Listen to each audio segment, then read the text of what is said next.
So this was week one. This is where we're at after week one in this project of restoring this 1954 Ford F100. I bought this project off of Facebook Marketplace. The gentleman that was working on it for 5 years passed away. And this is where he got. So what we have is a total cost frame. This frame, when he bought it, was $9,000, and today it's about $15,000 on their website.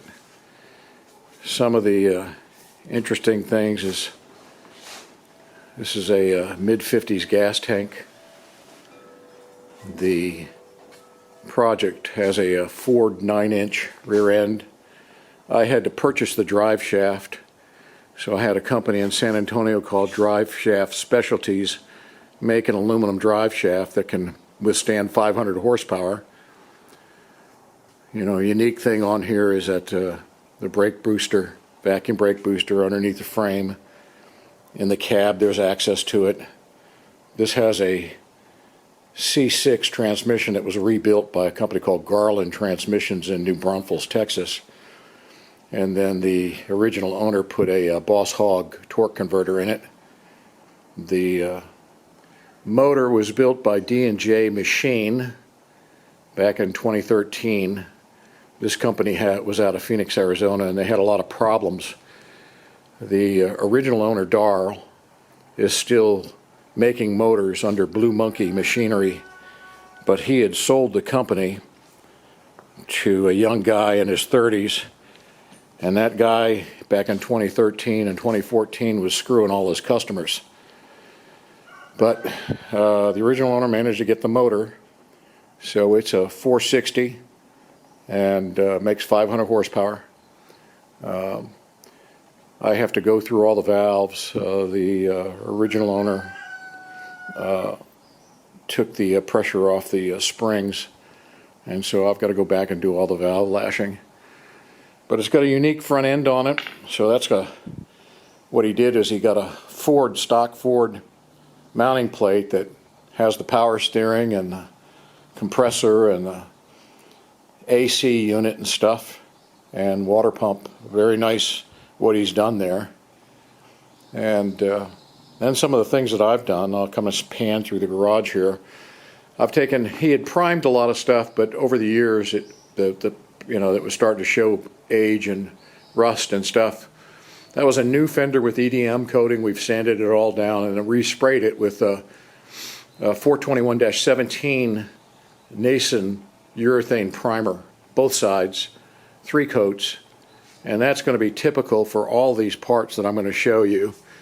We had rebuilt a 51, 52 several years ago, so in this shop I've got a lot of parts for a 52 Ford. So there's a front driver's side fender again, triple coated, and here's the front passenger fender, triple coated. I'm going to paint the truck the original color, which is Glacier Blue 1950 Ford. And over here is the front valance. He was going for a pro street look, so there's no front bumper, no back bumper. And there's the engine cowl, headlight system. Over there, the 2 inner panels. Over here is the other panel for the driver side. Some of the interesting things that he did was I've got a lot of parts on this, and this was all included as part of the Facebook Marketplace. I think people blew it when they saw this. So this is a 830 quick fuel, brand new SS3830. Inside here is the full wood set from mid-50s. The original glass and some new glass is right here with the seals. This is a transmission cooler, and underneath there is a set of brand new custom Omega Instruments. Up here on this shelf, I've got this stuff spread everywhere, are all the original seals. So door seals, anything that is a seal. I had to, again, we're in the process of painting this, so on here on the floor is about $2,500 worth of paint supplies, including the top coat and the primer and all the necessary stuff you got to do when you're painting a project like this. He had purchased a Vintage Oaks, a Vintage air conditioner, and there's all the radiator, the hoses, the Vintage air, the condenser. There's just parts and pieces everywhere. There's some of the supplies that have,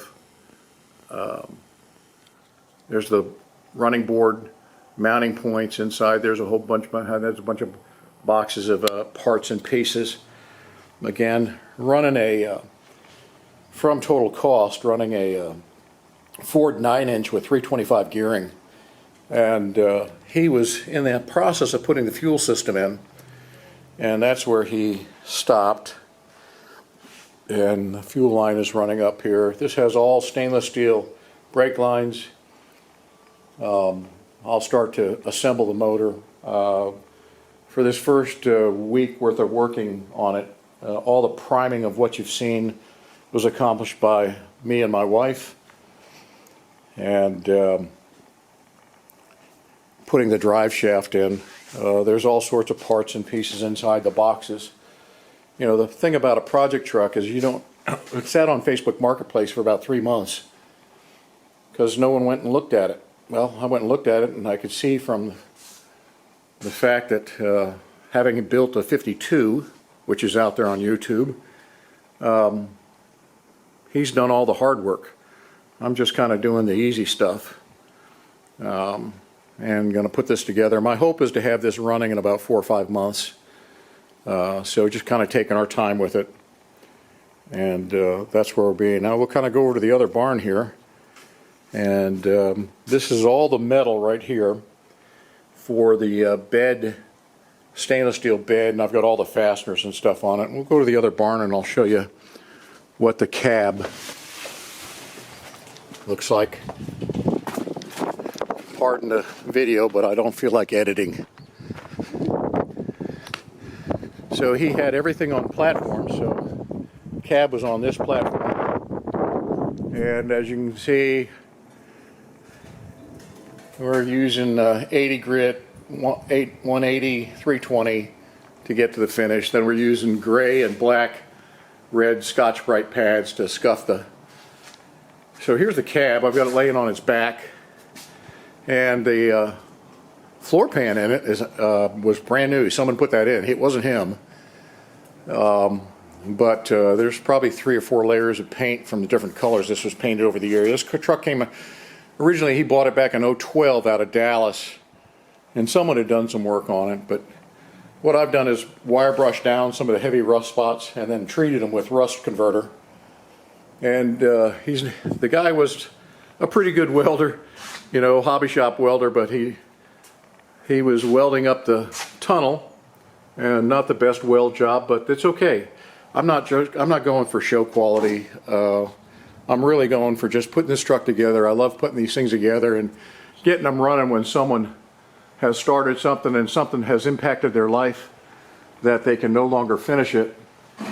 So wherever we need to do a little self-etching, I'm using this, and that's going to be the base. After I do the rust conversion, I spray that on. Here's the hood, and this has a lot of issues with it. It needs a little bit of welding, but all in all, this hood's in great shape. We were looking at the bottom of it, and I've already wire brushed it down, and I've got some rust converter on here right now just to kind of hold the rust in check, and we'll do some more sanding on it. Right now it's kind of a drizzly day here in the hill country of Texas, but the hood's in great shape. So I've got the cab again laying on its back so that I can work on the areas here. I had to wash this out. I had mud daubers. I'm For those who don't know what a mud dauber is, here in Texas, they're a wasp that builds these great big mud nests. And they were everywhere, so we'd wash the cab out and then dry it off. But cab's in great shape, really. I mean, when I show you the seams around the roof, you'll see what I'm talking about here. So that's the cab scene right there on the roof. Very clean. Very, very clean. Look at that. That is just so clean all the way down. Just a great cab. This truck was originally built in Dallas. And so we can see there's just a little bit of a cut right there. We'll fix everything up inside the cab. Focus out here. Let the camera catch up. Here's the corners. Got a little bit of work to do there. And here's the bed. So this was already tubbed. So he had this thing already has the tubs in it, and he did a good job with it. The tailgate, I'll fold up the tailgate here with one hand while I'm shooting with the other hand, and then we'll back off. And here's what he was doing. So no bumper, kind of a pro street look with the headlights hidden behind the deal. And of course I got to come in here and redo. It's got a little bit of rust down there. Gonna scrape through that and then fix all this. And the doors have been already resprayed, triple sprayed, sanded, triple sprayed, conversion coat put down inside the door, rust cleaned up. Again, not going for the super look. If I get my assistant over here, I might be able to show what we did to the bottom of the door. But anyways, that's where we're at, week 1. And there's my lovely assistant right there. She's been doing all the sanding, and I'll show you what we did to the bottom of the doors here by just kind of, we're going to lift one door up.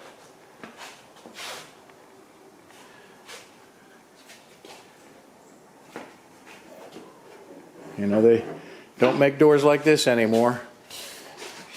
So here's the bottom, here's what the door looks like on the inside. And then down here there was a little bit of rust. We've kind of cleaned all that up. And I've used some of that Rage metal to metal filler with some aluminum mesh.